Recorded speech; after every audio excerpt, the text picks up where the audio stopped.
Hey guys, this is the story of Don Fury Studio. Hope you like it.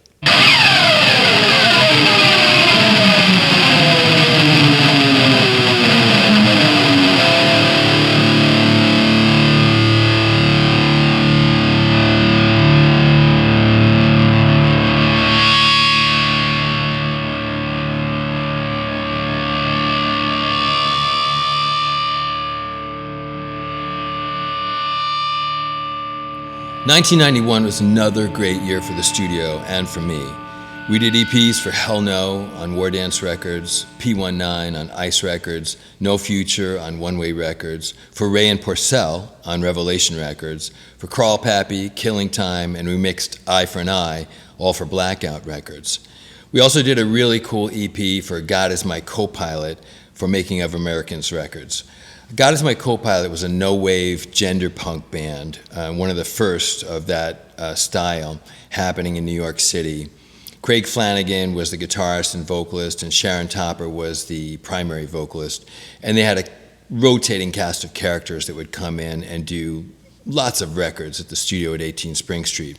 We'll talk more about that later because we did a bunch of records for them. I guess the most amazing EP we did in 1991 was We Stand Alone with Sick of It All. Their label called me up and said they wanted to come in and do a record, and I was like, come on down, you know. And they showed up in an afternoon, and we cut the We Stand Alone EP. A lot of people, when they interview me, ask me what my favorite hardcore record is, and of course I can't answer that because there's so many. But We Stand Alone is definitely one of my favorite hardcore EPs, there's no doubt. So we recorded What's Going On, We Stand Alone, Betray, which was a Minor Threat cover, and some live recordings from an Oklahoma City show of My Revenge and World Full of Hate. So we did the record for In Effect, and In Effect booked the session as an 8-track session. And when the band came down that afternoon, their label guy came with them, and I was like, listen, man, we have a 16-track deck down here. Why don't we just go 16-track and, you know, it's going to amp up the record quite a bit. And he was like, no. And I was like, I didn't understand that at all. So the Sick of It All, We Stand Alone EP is one of the last, if not the last, 8-track session we did at the studio, and it's a remarkable record, I gotta tell you. Sick of It All would come back into the studio and do a few short sessions over the years, and it was always fun to work with the guys. We did Borstal Breakout and Straight Ahead for the Step Down CD and Scratch the Surface singles for East West in 1994.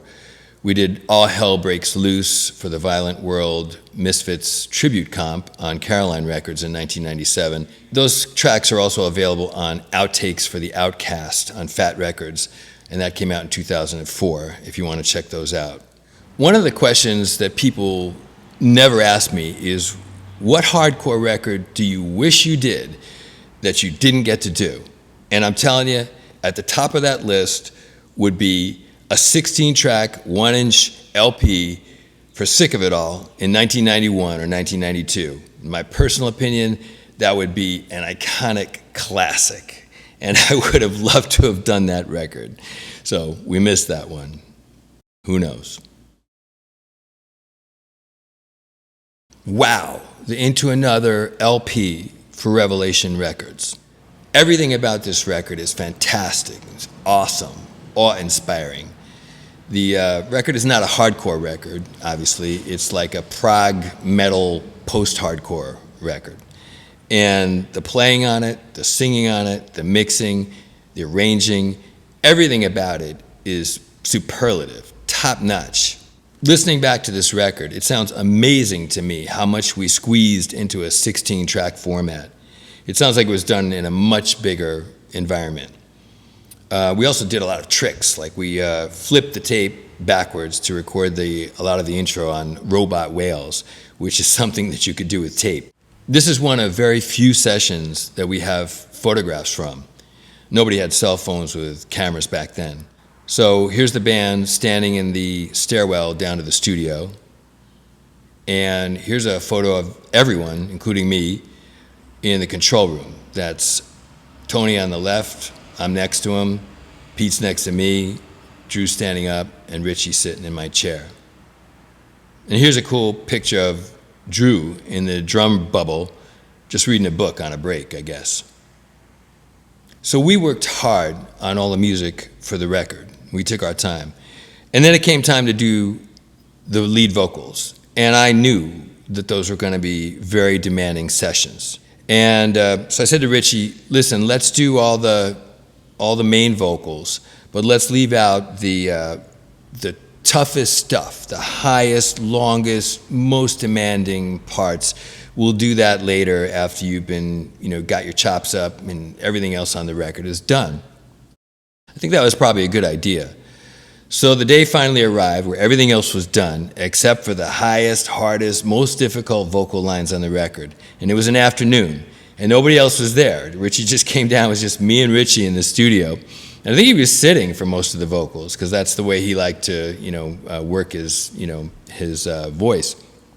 He was sitting in front of an AKG 414 with headphones on, and I was like, okay, let's go for one of them. And maybe he picked one of the hardest ones, I don't remember.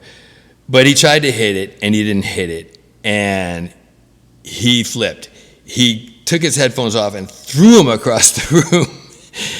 And I mean, Richie was Diesel at this point in time, and I'm not a big guy, and I was just me and him in the room, and I was like, oh, damn, what am I going to say to this guy? We have to talk about this or something, we have to work it out. So I thought about it, and I walked in, and Richie and I had worked together a lot on Underdog. So I said to him, Richie,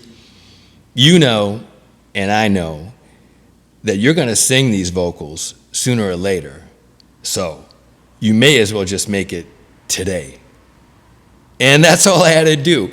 He totally calmed down, sat back down again, put the headphones back on, and I'm telling you, for the rest of that afternoon, we knocked off one after another of those highest and most difficult and hardest vocal lines.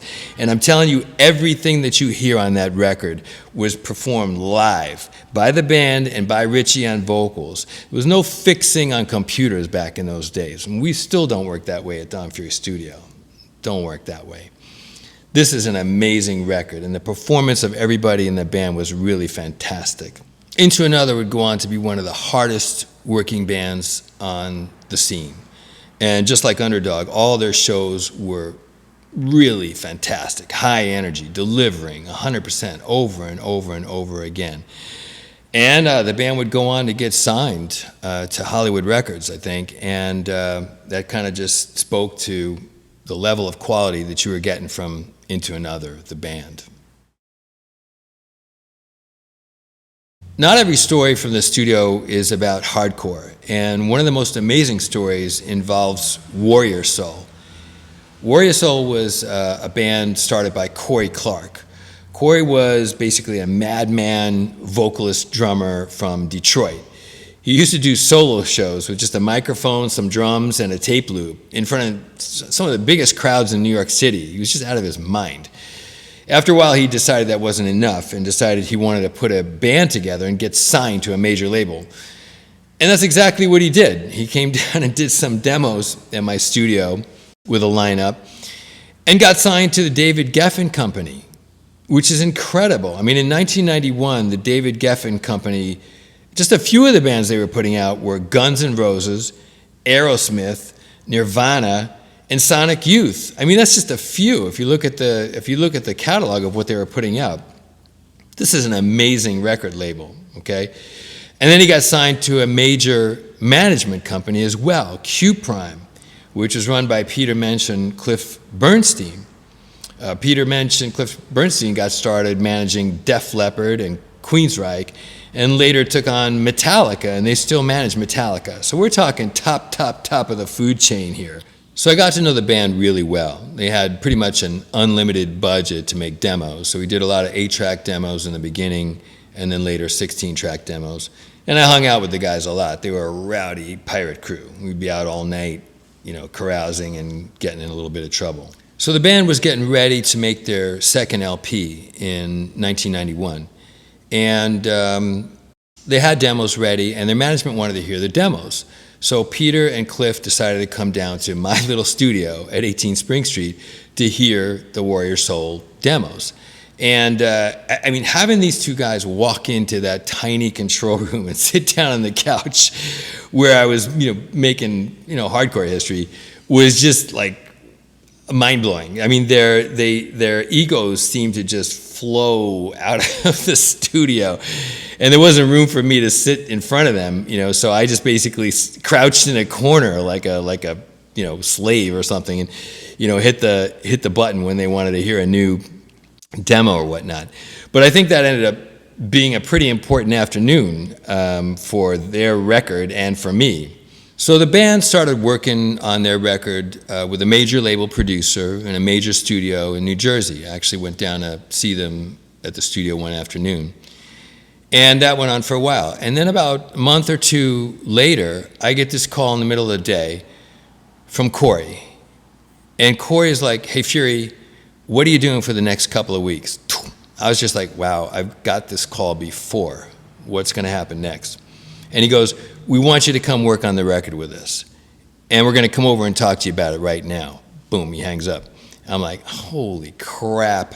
I'm gonna be working on a record for the David Geffen Company, with a band managed by Q Prime and who knows where. And I had about 45 minutes, maybe, to figure out what I wanted to ask for to do this job from the David Geffen Company and from Warrior Soul and from Q Prime. So when Corey showed up, he had a few of his band guys with him because Corey liked to travel with a posse, and asked me what I wanted to do, about working with them for the record. And I gave him a list of things, money, cash, right? And credits, right? And then I said, participation on the record if it goes gold. And Corey's like, chin hit the floor, and he was speechless. That means like I was gonna get a little piece, right? If the record went gold. And so he goes, "Hang on, I'm gonna have to call Cliff and Pete about this." I'm like, okay, call Cliff and Pete. So he gets on the phone with Cliff and Pete, and they're just like, give it to him. Boom. So the band had finished recording the record, but the label rejected it. And I think maybe the management company rejected it also. And the line that I heard was, "Your guitar sounded better on your demos." And guess who did the demos? So they came back to me and said, "Listen, we want to re-record all the guitars and then remix the record with you." And I was like, all right, let's do it. "Where are we working?" And this is the kicker. Corey goes, "We're working at Electric Lady Studios." I'm like, you're freaking kidding me. This is Jimi Hendrix's studio in the West Village. I was just like blown out of my chair. I was like, my goodness. So a couple days later, I'm at Electric Lady Studio in the West Village, recutting guitars with John and Corey and Mark and Pete. And then we mixed the record as well in Studio A. And the label got happy, and the management was happy, and that's the record that came out. So the title of the record was Drugs, God, and the New Republic.